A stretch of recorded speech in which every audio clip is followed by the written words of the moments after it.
Donc je m'appelle Adeline Jobard, j'ai 19 ans. Je suis en deuxième année de fac d'espagnol à l'Université de Bourgogne et j'étudie tous les thèmes en rapport avec l'espagnol pour pouvoir après être professeur d'espagnol en lycée, collège ou même à l'université.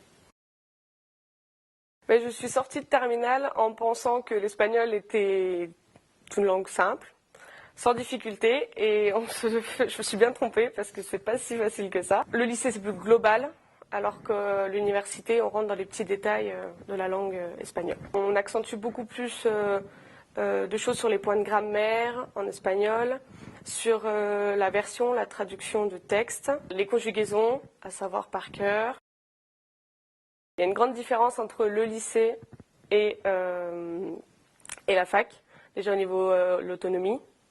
Il faut être autonome. Il faut avoir, je pense, aussi la volonté, la motivation, parce qu'il y a certains cours qui ne sont pas obligatoires. Si j'avais quelque chose que je regrette par rapport au lycée, c'est surtout ce nombre dans les classes plus petits au lycée, où les professeurs peuvent se spécialiser, se centrer sur certains élèves. On avait donc les cours magistraux étaient à plein effectif, et ensuite on était divisé en deux groupes, où là on était à peu près 35 dans les groupes.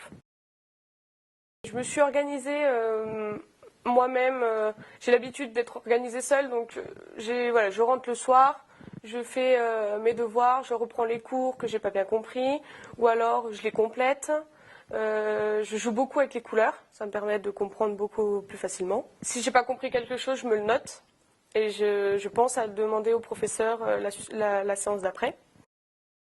L'année dernière, je faisais de la salsa à l'université, que je ne faisais pas par exemple au lycée. J'ai eu l'occasion de voir des films espagnols que je ne voyais pas au lycée, grâce à une association, Siglo XXI. L'université de Bourgogne permet soit l'assistanat. Donc l'assistanat est conseillé après la L3 par nos professeurs. L'assistanat, c'est enseigner le français en tant que lecteur ou lectrice dans les écoles en Espagne ou en Amérique latine. Et l'autre possibilité, c'est Erasmus. Donc là, c'est pour nous, les étudiants, c'est exclusivement en Espagne.